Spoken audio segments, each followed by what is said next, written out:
Welcome to the Gaming News Channel, and an all-new channel in the world of downloading, updating, and reviewing games.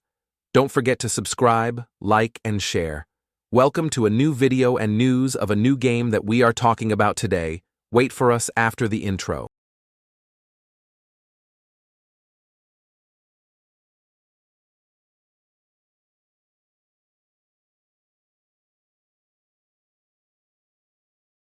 In new video. Highlights: Star Ocean: The Second Story Remake Review. Switch everything you wanted. I will tell you everything about this game and make review for it. Star Ocean 2 gets the definitive remake every classic PS1 RPG deserves. We've seen Square Enix port a lot of beloved RPGs from the original PlayStation to modern platforms in recent years. Some have been fine. A few have been disappointing. None of them seemed quite worthy of the source material they were working with, until Star Ocean: The Second Story R. The Final Fantasy maker's latest blast from the past isn't just the best version of an all-time classic, it sets the new standard for PS1 RPG remakes moving forward.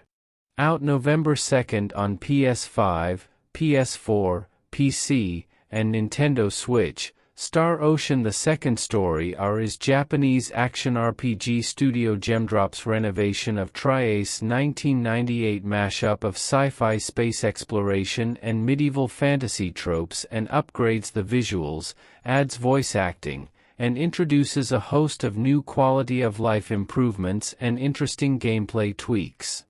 It's helped me fall in love with one of my favorite games all over again, and proves a retro remake can elevate the original while still retaining the style and sensibility that made it so special in the first place.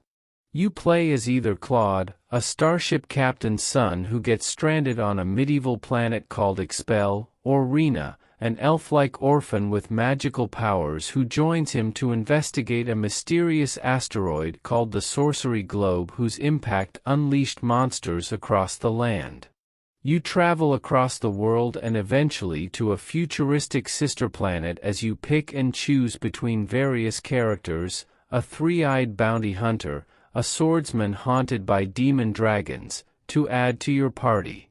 The story's not always very memorable, but it does keep going until it gets to some truly weird and interesting places. There are over 100 distinct endings predicated on who you recruit and your relationship statuses with them, while standard dungeon crawling and button-mashing combat are fleshed out with a bevy of secondary skill systems that let you do everything from crafting weapons to playing in an orchestra. I'm 10 hours into the game on Switch so far and everything is as I remember it, just much prettier, more streamlined, and more engaging than either the original game or its 2009 PSP remaster. I'm having a blast rifling through my old Prima Star Ocean 2 strategy guide, which in some ways still feels mandatory given the sheer amount of off-the-beaten-path side content and Baroque skill trees.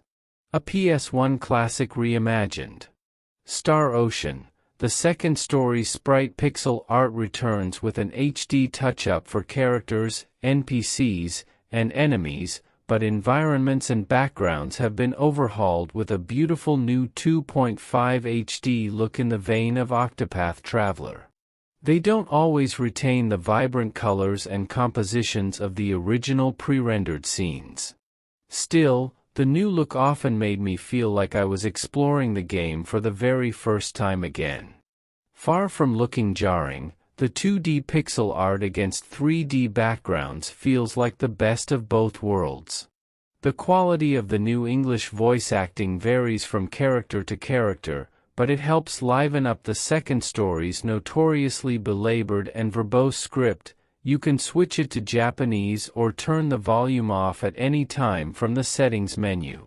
The amazing soundtrack has also been newly arranged by original composer Motoi Sakuraba to add real string instruments and live band performances. I still prefer the tinny, echo-y tracks designed for the PS1, though I suspect anyone coming to the game for the first time will appreciate the warmer, deeper sound of the second story are overall.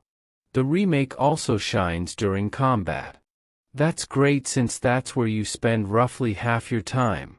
Random encounters now appear as small floating clouds on the map that you can surprise attack or bypass altogether. The real-time fights still play out like chaotic scrambles, but some key changes add new layers of depth. Enemies can be staggered if you hit them enough times in a row, or parried if you perfectly time a new dodge maneuver. The window is small and fickle, but it helps break up the monotony of spamming regular attacks or special abilities. You can even call a collectible cast of characters from other games in the series to act as temporary summons who will assist you in battle. And anytime you die in combat, you have the option to retry the fight rather than getting booted back to your last save. Every defeated enemy also drops orbs that you can collect to gain temporary modifiers like a 25% damage boost. They're wiped out only when you die or fail a parry, incentivizing you to be a little more meticulous during brawls. My favorite feature by far, though, is the ability to chain together multiple fights if enemies in the overworld get close enough. Doing that makes the fight sequential, multiplying the money and experience points you get at the end. It makes grinding a little more interesting and much less of a slog. Second Story is a long game full of big dungeons, tons of dialogue, and an overwhelming amount of side content. Fortunately, while the classic RPG remains a bloated slow burn by contemporary standards, the remake streamlines proceedings in some important ways. Every dialogue scene can be skipped, run at 2 times speed, or paged through automatically. A minimap gives you a good lay of the land, and even includes mission markers to stop you from wandering around confused in the face of obtuse storytelling. Plus, generous autosaving helps cut down on lost progress. Otherwise, it's the same beefy blend of party building, item crafting, fighter customization, and side stories that wowed fans of the genre decades ago. There are 6 main games in the Star Ocean series, and none of them has ever matched the second story's beguiling mix of charm, beauty, and overwhelming PS1-era overworld RPG sprawl. The remake showcases these high points perfectly, and meaningfully improves in the areas that were more dated. The evocative, meandering story still can't compete with era rivals like Final Fantasy VII, Xenogears, or Suikoden 2. But the overall package remains irresistible to me, and has never been better. I only hope some of the other original PlayStation RPGs stuck in the past can get the similar glow-up they so much deserve. You can buy this game now from Amazon. The link is below in the description.